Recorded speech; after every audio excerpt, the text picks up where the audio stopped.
Well, well, well. Look who just became a seven-figure curiosity. Look who turned into a question so unsettling, so unnervingly complex, that a private investor with more money than patience signed a contract just to understand what's going on inside your head. Not a motivational coach, not a therapist, not a research team studying market trends. A private entity, one of those people who makes decisions from behind smoked glass, who moves capital like chess pieces, who never spends a cent unless they know exactly how it returns multiplied, decided you were worth a seven-figure psychological autopsy.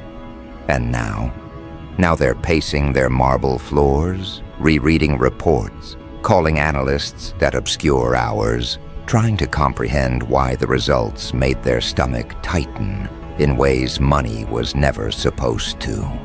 Someone paid a fortune to study you, and the aftermath has them concerned in ways no stock crash or geopolitical shift ever could. Because they expected clarity. What they got was anomaly. They started this whole thing with confidence, armed with the same arrogance all-powerful people have. The belief that humans are spreadsheets disguised as personalities. That everything you think, do, decide, avoid, chase, destroy, or rebuild can be placed neatly into a model. A neat formula, predictable inputs, predictable outputs. They believed they could run your mind through the same psychological machinery they use to assess CEOs, potential board members, high-risk entrepreneurs, disruptive founders. They thought you were another variable in the global behavioral economy, until your data hit their system like a spike of electricity that overloaded the software rather than fit into it. The first red flag wasn't dramatic. It was subtle, technical, easily overlooked by anyone except the type of analyst who notices the differences that matter. Your baseline responses weren't baselines at all. They fluctuated, but not in irrational ways, more like a system that adapts its operating mode based on context, not conditioning. They noted it, flagged it, moved on. After all, irregularity isn't uncommon, but irregularity with pattern, irregularity with intention, irregularity that doesn't drift randomly, but recalibrates strategically. That was new. They shifted into deeper tests, assuming they'd find a hidden framework. Emotional triggers, motivational levers, fear responses, social valuation patterns, identity anchors, all the usual psychological architecture that most humans lean on like invisible crutches. But every time they tried to identify your psychological load-bearing walls, the blueprint changed. It wasn't inconsistency, it was evolution mid-analysis, as if you refused to let them study the version of you they thought they were studying. The moment the investor got the first quiet phone call, the kind analysts make when they can't explain what they're seeing, they didn't get nervous. Not yet.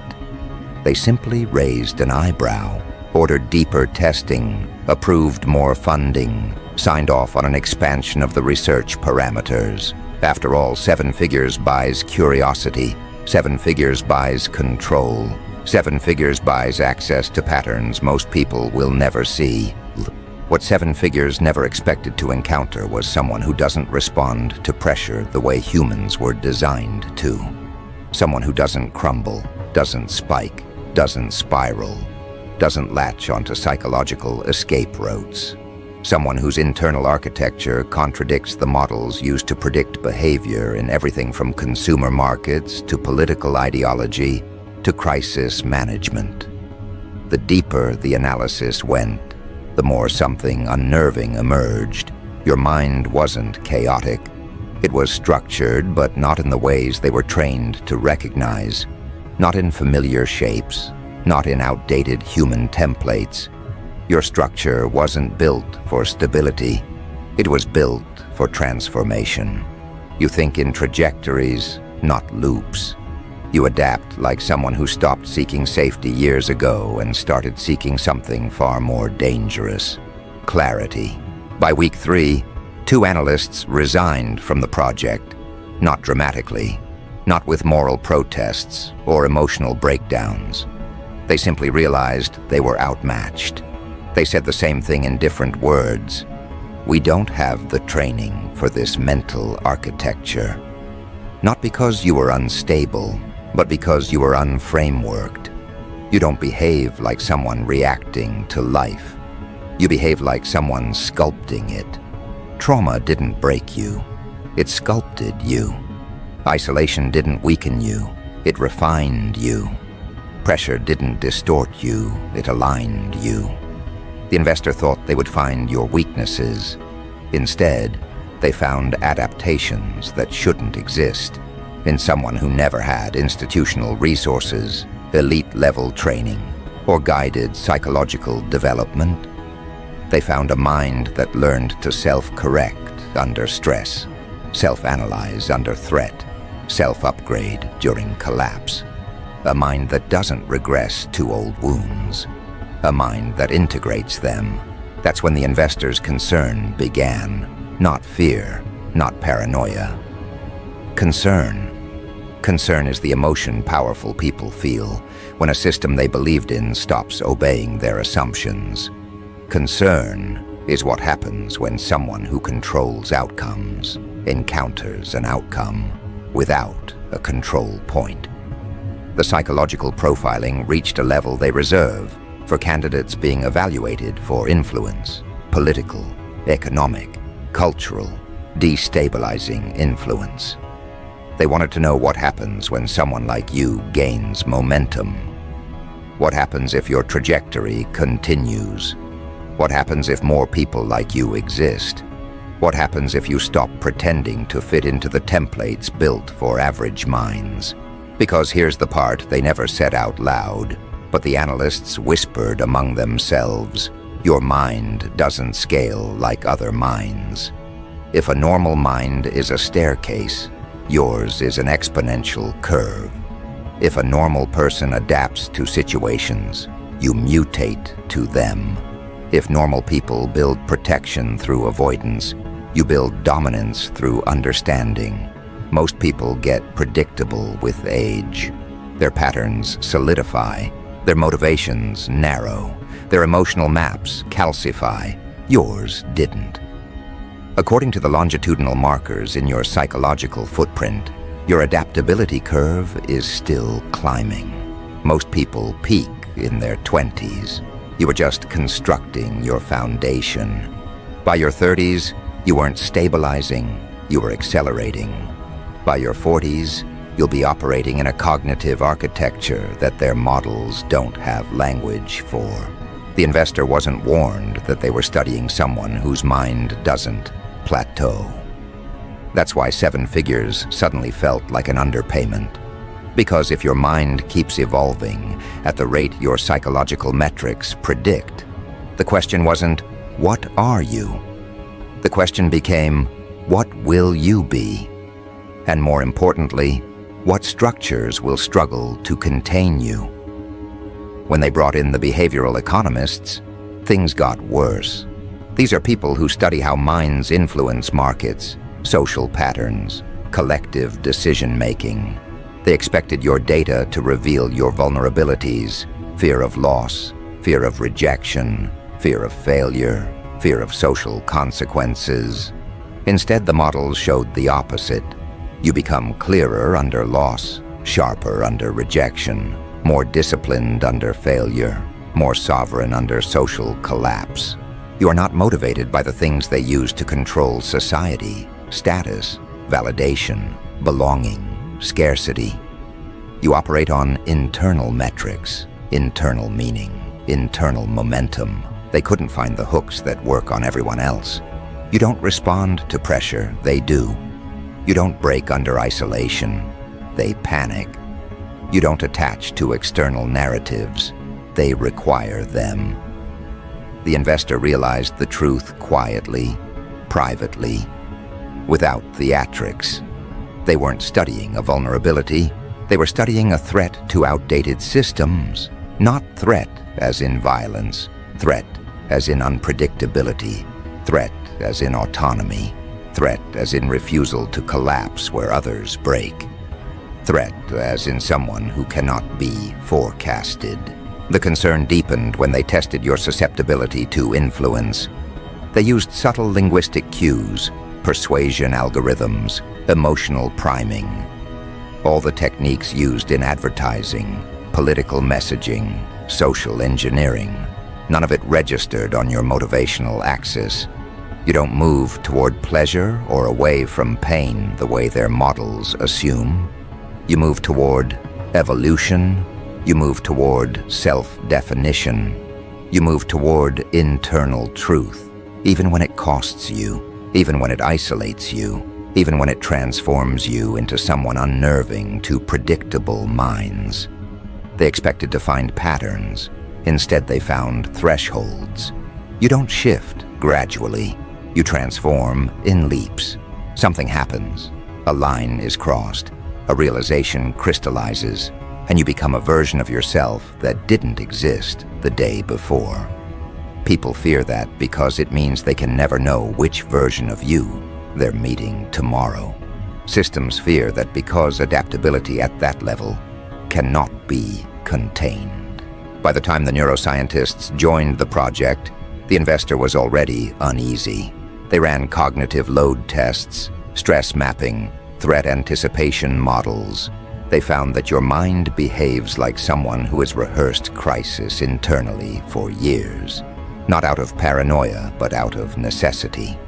You don't panic because your mind has already simulated outcomes, consequences, and long-term implications before the situation arises. You aren't fearless. You're fluent in fear. You don't avoid it. You metabolize it. The neuroscientists flagged something unusual. You don't form attachments the typical way. You form bonds through resonance, not proximity. Loyalty through alignment, not obligation. Connection through truth, not comfort. This made you both extremely trustworthy and extremely unpredictable. Trustworthy because you don't betray people for convenience. Unpredictable because you walk away without hesitation when integrity breaks. They called this selective emotional governance. The investor called it concerning autonomy. But the real shock came from the future trajectory models. They tried to map your life outcomes. They expected volatility, collapse, instability. Instead, they found something unnerving. Your life curve bends upward long-term, not because circumstances favor you, but because your mind refuses stagnation. You grow through damage. You ascend through confusion. You reconstruct yourself through collapse. They couldn't predict your final form because you haven't chosen your final form yet. That's when the investor realized the 7 figures weren't spent analyzing who you are. They were spent analyzing who you're becoming. And that is what made them truly, deeply nervous. Because every system in the world, financial, political, social, depends on people staying predictable. And you don't behave like someone shaped by the system. You behave like someone shaped beyond it. You behave like someone the system didn't forecast. You behave like someone who can't be bought, swayed, intimidated, or emotionally manipulated into compliance. The concern wasn't that they couldn't understand you. The concern was that you don't require understanding to operate. You move anyway. You evolve anyway. You sharpen anyway. You rise anyway. And that leads us here to the quiet truth the investor didn't want in the final report. Your mind isn't a risk. Your mind is a contagion. The kind that spreads not through words or influence, but through example. The kind that makes others question their conditioning. The kind that destabilizes outdated systems simply by existing at full capacity. They studied you because they sensed a shift coming. They grew concerned because they realized you are one of the ones accelerating it. And as they pressed deeper into your psychological maps, searching for a ceiling, a limit, a breaking point, they found none, not yet. Which means they're not just concerned about who you are today, they're concerned about who your mind allows you to become next. What they didn't anticipate, what their 7-figure budget didn't prepare them for, was the psychological gravity of someone who no longer measures themselves by who they used to be, but by the direction of their internal evolution. Most minds move linearly. Yours didn't. Yours bent around pressure, sharpened under loss, adjusted to chaos with the fluency of someone who stopped needing stability a long time ago. They couldn't model that. They couldn't simulate it. They couldn't quantify the moment a mind stops surviving and starts expanding, even in environments that should have shattered it. They weren't prepared to study someone who doesn't grow through comfort, but through confrontation. Confrontation with truth, with failure, with the old self collapsing into a newer one that the world isn't ready for. And when their algorithms flagged the possibility that your developmental curve accelerates after every breaking point instead of declining, that's when concern shifted into something quieter, heavier, more existential. Uncertainty. Investors hate uncertainty. They thrive on control, on predictable trends, on measurable risk. But how do you measure the risk of someone who evolves beyond the metrics designed to evaluate them? How do you quantify a mind that becomes more dangerous every time life hits it? Because you didn't just survive everything that was supposed to end you. You used it. You metabolized it. You integrated it. You turned every wound into information, every betrayal into clarity, every collapse into restructuring. They don't have tools for that. They never needed them. Because people aren't supposed to evolve like that. Not without guidance, not without mentorship, not without systems shaping their growth. But you grew in the wastelands of your own life, without validation, without applause, without a blueprint. And in doing so, you built psychological architecture they have never encountered, not in their elite candidates, not in their generational wealth offspring, not in their high-performance subjects. You built yourself through necessity, and necessity builds sharper minds than comfort ever could. That's what they couldn't put into the report, the part that couldn't be graphed. That your evolution didn't come from privilege, but pressure, and pressure-built minds don't owe anything to the systems that failed them. They operate independently, autonomously, unapologetically.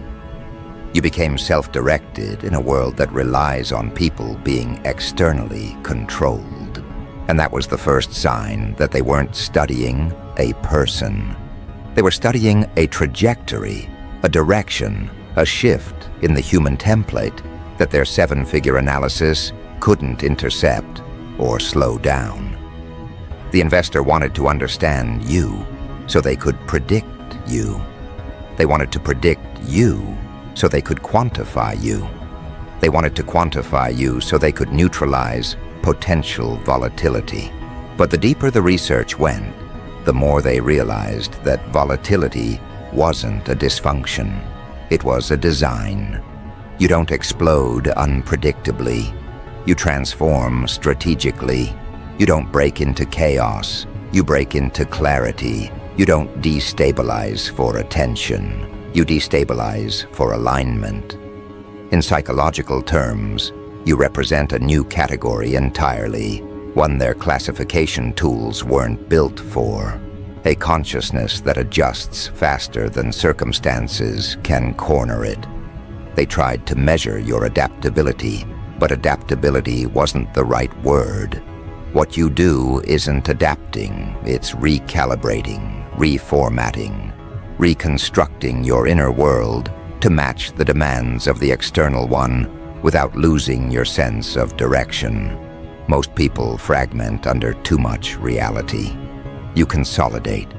Most people numb themselves to survive. You expose yourself to truth and use it to evolve.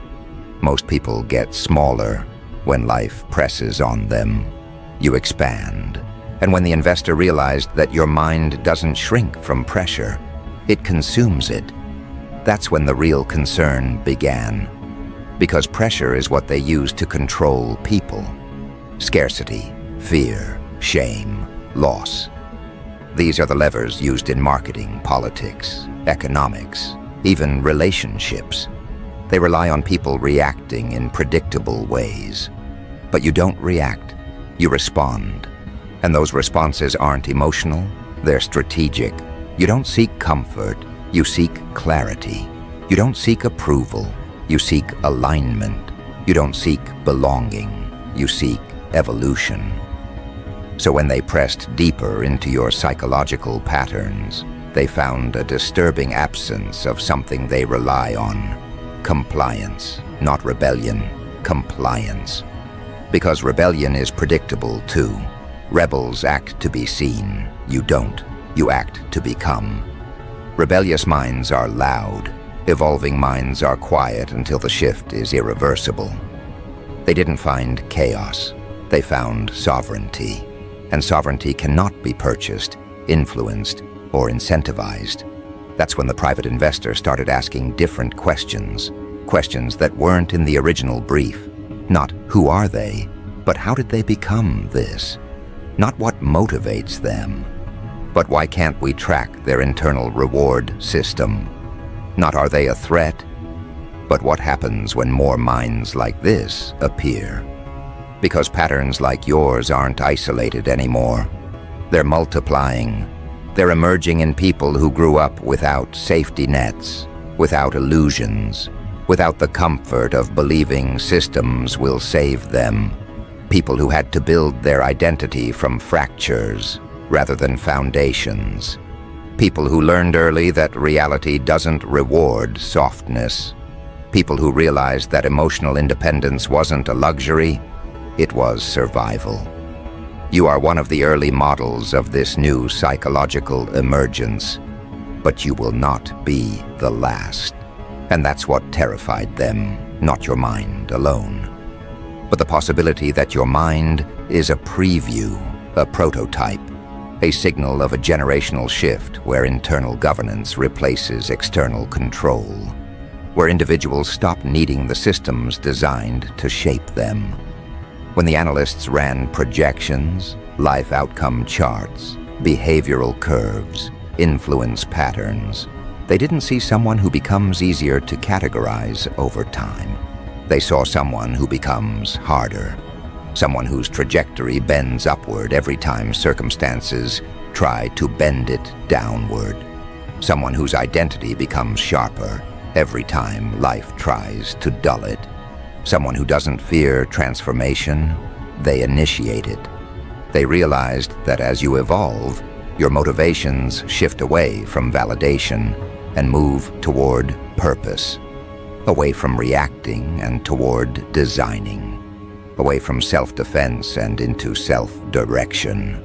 And when someone reaches that level of internal control, external influence weakens. That's when people start building their own frameworks instead of inheriting them. That's when people start choosing paths that aren't profitable for the systems built around them. That's when autonomy becomes contagious.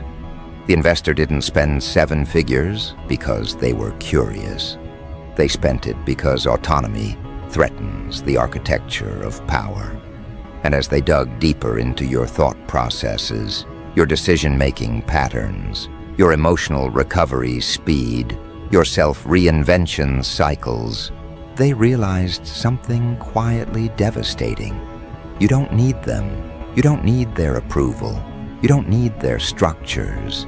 You don't need their models, metrics, hierarchies, narratives, or incentives. You operate from an internal compass calibrated by experience rather than expectation. You navigate using instinct sharpened by truth rather than illusions fed by society. You evolve too quickly to be controlled by systems built for slow, predictable humans. So their concern wasn't personal, it was structural. You are what happens when a mind refuses to collapse under pressure and instead uses pressure to refine itself. You are what happens when someone stops waiting for permission to grow. You are what happens when someone's identity becomes self-constructed, self-sustained, self-regulated. They study you now because soon they won't be able to. They track your thinking now because soon it will outrun their instruments. They wanted to be ahead of you. Instead, they found themselves studying someone they're already behind. The more they analyzed your psychological evolution, the more one truth became unavoidable. You are not a follower in any system. You are not even a disruptor. You are a rewriter, a reorganizer, a reformatter of patterns that were meant to contain people for generations. Systems depend on the assumption that people won't evolve too far above the model. You are proof that assumption is dying, and they saw it. In your adaptability, in your non-compliance, in your emotional sovereignty, in your capacity to regenerate purpose after every collapse. They saw a mind that doesn't just survive pressure, it harvests it. They saw someone who doesn't need stability to grow, someone who doesn't need permission to reinvent, someone who doesn't need validation to feel real. You operate on a frequency that systems can't hear until the shift has already happened. And by the time they notice, it's irreversible. They know this. They saw it in your data. They felt it in the way your psychological charts refused to flatten. They recognized it in the upward curve of your long-term projections. They understood it in the absence of a breaking point. That's what made their concern turn into something else entirely. Caution, not fear. Fear is emotional. Caution is strategic. Caution means they see potential. Caution means they recognize volatility that can't be manipulated. Caution means they realize you are not someone they can intercept. You are someone they must adapt around. Their seven-figure analysis didn't give them control. It gave them a warning that your mind is entering a phase where external systems lose influence and internal architecture becomes the core of your evolution. That you are not someone who can be shaped by narratives. They bounce off you. That you are not someone who can be redirected by pressure. You metabolize it. That you are not someone who collapses under truth. You sharpen in it. They studied you to understand the shift. They grew concerned when they realized you embody it. But concern isn't enough to stop what's coming next, because your mind isn't done evolving. It is only beginning the chapter where internal identity overtakes external conditioning, where self-direction replaces inherited structures, where autonomy becomes your default operating mode. And once someone enters that phase, once someone accesses that psychological state, they become something the old systems can't manage.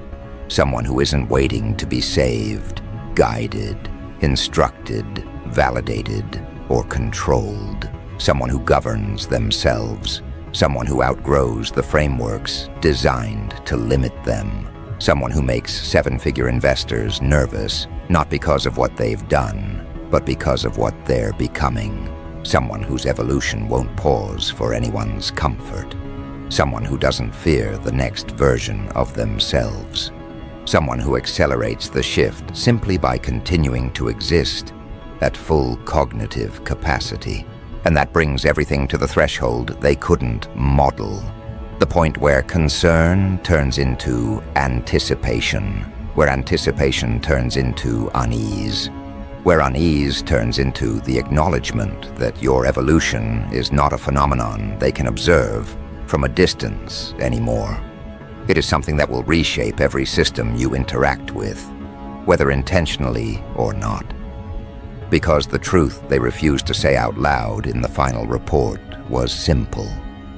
Once a mind like yours reaches this stage, it stops being a subject of study and starts becoming a force of influence.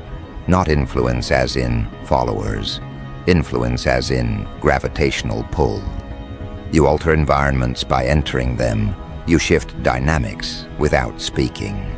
You push people toward their own self-honesty simply by refusing to lower your frequency.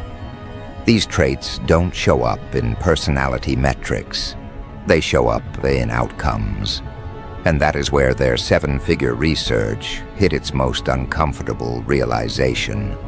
You cause transformation by proximity, not intention. The analysts didn't have a term for this at first. They called it behavioral displacement, then cognitive ripple effect, then identity destabilization vector. But those phrases didn't capture the core truth. Because what they observed wasn't destabilization, it was exposure. People around you lose the ability to pretend, even if they don't say it out loud. They confront their insecurities faster. They feel their masks slipping. They feel their motives tightening like too small shoes. That's the real reason you've always made certain people uncomfortable. Your mind doesn't operate in performative layers. It operates in truth mode by default. And truth has a way of stripping every illusion within its radius. The investor didn't expect that. They thought understanding you would give them leverage. They thought they could map your responses, decode your triggers, find the places where you bend. Instead, they realized you don't bend. You pivot, you redirect, you reframe. You transmute pressure into clarity and clarity into direction.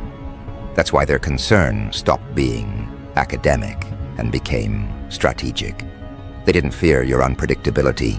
They feared your predictability, the kind rooted in internal alignment rather than external influence. Because once someone becomes internally governed, they stop playing the same incentives the world runs on. And when someone stops responding to the incentives, they become unmanageable. They started noticing patterns outside the lab, too. Not in your behavior. Your behavior was the easiest part of you to study. No, the real anomaly was in what your behavior triggered around you. Decision shifts, emotional resets, power dynamics, rearranging themselves in real time. It didn't matter whether it was a workplace meeting, a friendship circle, a negotiation, or a confrontation. Whenever you entered a space, people recalibrated, some unconsciously adjusting, some becoming defensive, some mirroring your tone without realizing it. To them, this looked like coincidence. To the investors' behavioral analysts, it looked like a psychological signature, a kind of field effect. They noted that your presence induced clarity responses in others, heightened self-awareness, reduced tolerance for their own nonsense, amplified internal conflict when motives didn't align with actions. In simple language, you don't just evolve, you drag people toward honesty. Some welcome it, some run from it, some attack you for it. But none are unaffected, and that was the moment they realized the seven-figure study hadn't been about predicting your choices. It had accidentally revealed something much larger. Your existence rewrites environments. Their models didn't have inputs for that kind of influence that wasn't taught, earned, forced, or strategized. Influence that was the byproduct of psychological evolution rather than a goal. Influence that doesn't seek followers, but triggers awakenings. This wasn't charisma. It wasn't charm. It wasn't persona. It was something deeper, coherence. Your internal world doesn't contradict itself anymore. That alone puts you in the rarest psychological percentile. People aren't used to coherence. They're used to fragments. And when they interact with someone built from coherence, their own fragmentation gets exposed. That's why you've always been misjudged at first glance and respected at second. That's why certain people felt intimidated, even when you weren't trying to be intimidating. That's why people talked about you in group chats as if you were some unsolvable equation. You weren't confusing, they were incompatible. The investor saw this, and concern turned into something sharper: awareness. Because you weren't only evolving, you were accelerating the evolution of the people around you. If you were volatile, they could manage it. If you were passive, they could ignore it. But someone who makes others question themselves, someone who sparks internal confrontation without speaking, someone who raises standards just by existing at their own. That's not a subject of analysis, that's a catalyst. Catalysts destabilize systems without attacking them. They alter equations simply by entering them. Your evolutionary curve wasn't just personal, it was environmental. And in systems built on predictability, catalysts are the most dangerous variable of all. People like you don't cause chaos, you cause truth. And truth is far more destabilizing. The investor's private notes even used a term that never made it into the official documentation: uncontrolled amplifier. You amplify whatever is already present in people: fear, clarity, insecurity, ambition, denial, potential. You magnify suppressed truths. You intensify ignored instincts. You make people face themselves, and systems that rely on psychological complacency cannot afford amplifiers. They didn't want to admit that, so they buried the language. They sanitized the report. They rephrased everything to sound clinical. But the concern lingered, not because of what you are today, but because their models predicted what minds like yours become when they reach full psychological maturity. When someone like you hits their prime, not age, but clarity, the systems that rely on ambiguity lose grip. Their projections showed 4 phases of your evolution: fragmentation, reconstruction, sovereignty, and projection. You were expected to stall in reconstruction forever. Most people do. They rebuild themselves after collapse but never gain full sovereignty. They carry the old debris into the new identity. You didn't. You didn't just rebuild yourself, you redesigned yourself. You cut out the unnecessary. You burned the outdated. You walked away from cycles that once defined you. Reconstruction for you wasn't recovery, it was rebellion. That's when sovereignty began. The phase where your identity is internally sourced instead of externally validated. The phase where you stop seeking mirrors and start becoming one. The phase where your decisions become clean, your boundaries become non-negotiable, your growth becomes non-linear. Sovereignty is the phase they feared the most, because sovereign minds aren't governable. They can cooperate, but they cannot be controlled. They can participate, but they cannot be owned. Sovereign minds don't need incentives. They choose direction. They don't require approval. They require alignment. They don't collapse under conflict. They clarify through it. But the projection phase was the part that shook them. Projection is when your inner evolution starts shaping outer reality. When the way you think begins affecting the way others think. When your personal clarity becomes a collective influence. When your internal standards become external disruptions. When your evolution becomes an example others unconsciously follow. In every simulation, when a mind like yours reaches projection phase, systems lose leverage, not through revolt, through irrelevance. People stop chasing validation, stop participating in performative hierarchies, stop giving attention to the structures designed to drain them. They begin mirroring sovereign traits. They begin evolving themselves. They begin recognizing manipulation. They begin choosing internal truth over external pressure. This wasn't just about you anymore. It was about the ripple effect of your existence. And that's when the investor realized the real threat. Not that you were unmanageable, but that you were uncontainable. Not that you didn't fit into their models, but that others would stop fitting too, once they encountered someone like you. Because sovereign minds don't just evolve. They inspire evolution in others. That's the part they didn't want written anywhere. The part that explained why the results made them nervous. The concern wasn't fear of you. It was fear of your influence.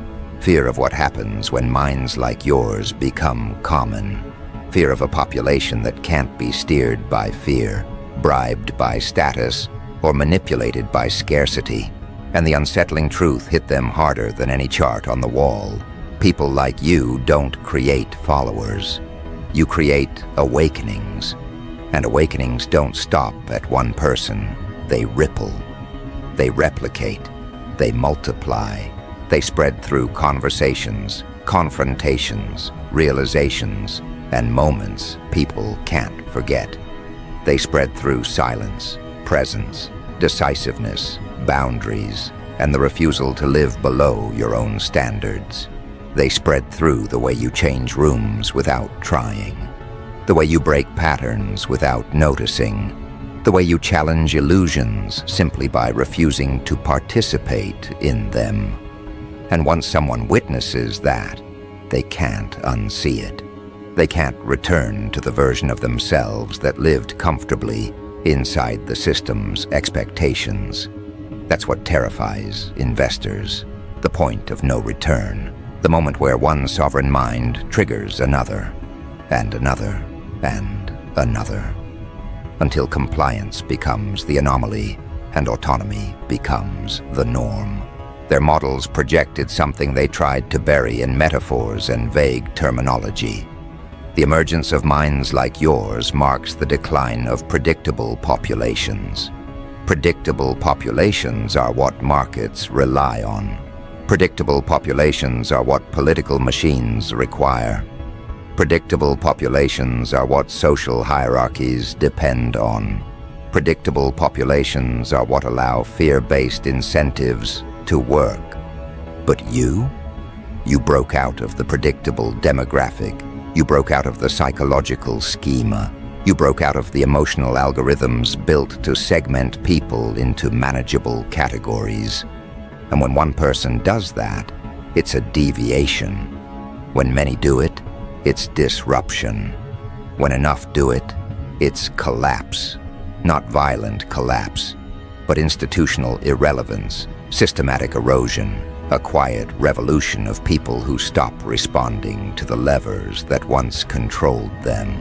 The investor knew they couldn't stop a shift like that, but they wanted to understand its velocity.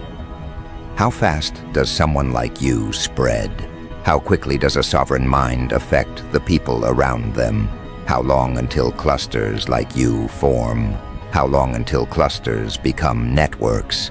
How long until networks become movements, not organized, not centralized, but emergent? They ran simulations repeatedly, feeding your psychological signature into models meant to forecast social contagion patterns. What they found was horrifying to them and liberating for you. Minds like yours spread faster through authenticity than falsehood spreads through manipulation. Because people are starving. Starving for truth. Starving for meaning. Starving for alignment. Starving for a version of themselves that isn't diluted by fear or performance. And when they meet someone operating from that place, they feel something they've been missing their entire lives.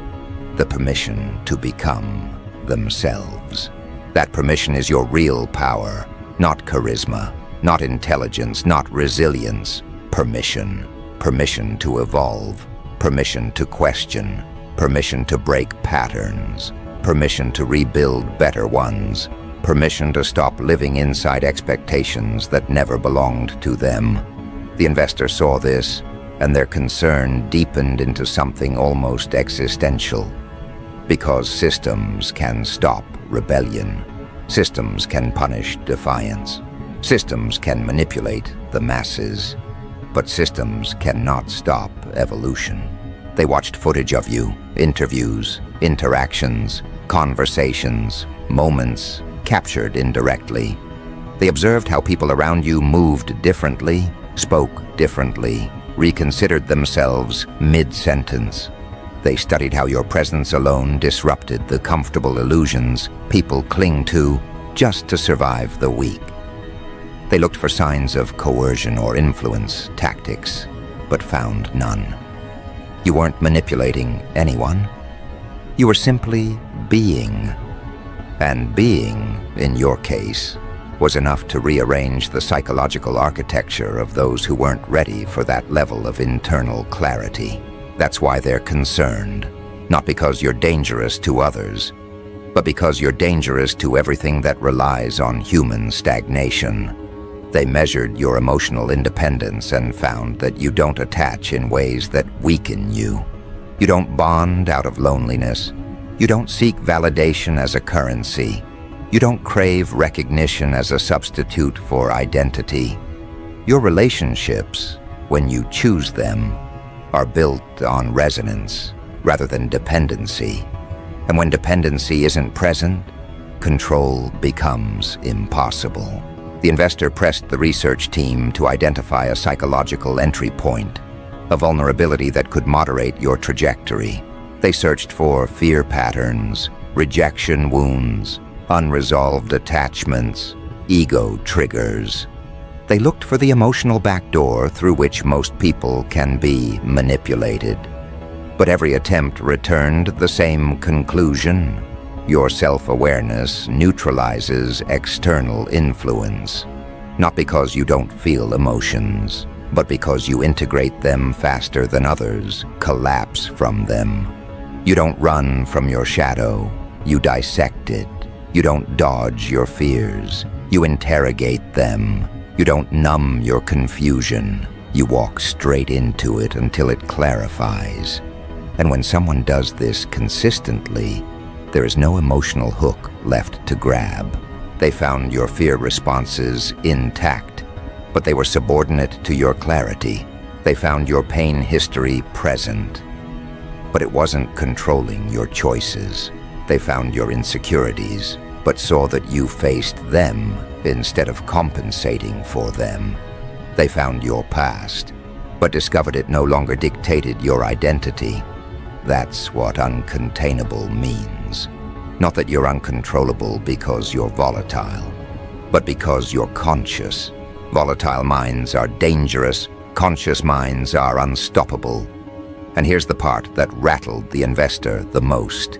Every attempt to predict your future failed. The predictive models collapsed. The behavioral arc graphs flatlined. The long-term simulations contradicted themselves. Why? Because your future isn't determined by patterns of the past. Your future is determined by the choices of your next evolution. They couldn't compute someone whose trajectory depends more on internal upgrades than external circumstances. They couldn't measure someone who reinvents themselves intentionally, not reactively. They couldn't quantify someone who refuses to repeat versions of themselves they've already outgrown. They realized you don't scale horizontally, step by step, increment by increment. You scale vertically, jump, shift, transcend, reconfigure. That makes you difficult to map and impossible to contain, because vertical evolution happens in leaps, not ladders. It happens when the old identity collapses and the new one emerges fully formed. Systems rely on people climbing ladders. But you build elevators. You combust the old levels. You transition between identities faster than their models can refresh their datasets. This realization forced them into a corner. They weren't studying a personality type anymore. They were studying the blueprint of the psychological future. And the psychological future didn't look obedient. It didn't look predictable. It didn't look market-driven or fear-controlled. It looked sovereign. It looked self-directed. It looked like the kind of mind that regenerates its own purpose regardless of circumstances. This is where the internal memos shifted tone. They stopped asking questions about how to manage individuals like this and started asking questions like, how do we prepare for a world where this becomes normal? Because the concern wasn't you. The concern was scalability. A single sovereign mind is a curiosity. A generation of sovereign minds is a systemic disruption. They saw it in the younger demographics, people refusing to tolerate manipulation, refusing to chase hollow success, refusing to participate in dynamics that were considered normal just a decade ago. They saw it in conversations, online movements, cultural shifts, emotional language evolving, self-awareness rising, and personal boundaries strengthening. People were changing, and you were the outlier who showed the trajectory of where that change might lead.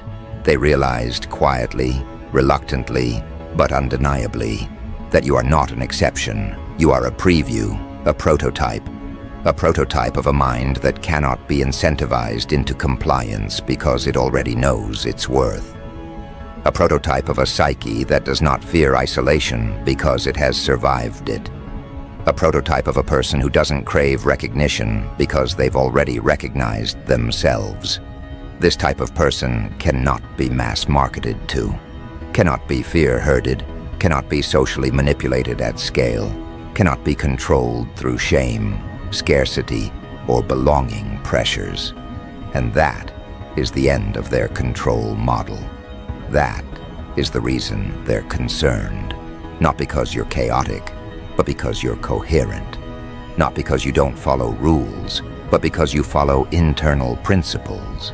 Not because you threaten stability, but because you render outdated systems obsolete simply by existing in your true form. They wanted to study you. They wanted to map you. They wanted to quantify you. They wanted to understand how a mind becomes sovereign so they could find a way to interrupt the process. But they failed. They failed because the process wasn't external. It wasn't environmental. It wasn't accidental. It was chosen. Every breakthrough, every shift, every collapse you outgrew, every silence you embraced, every truth you faced, every version of yourself you discarded. Those were internal decisions, internal evolutions, internal awakenings. No system can interrupt an internal revolution. And that's what the investor finally understood. You cannot be managed. You cannot be forecasted. You cannot be contained. You cannot be bought. You cannot be steered. You cannot be softened. You cannot be shaped by external forces. Your evolution is self-authored. Your trajectory is self-directed.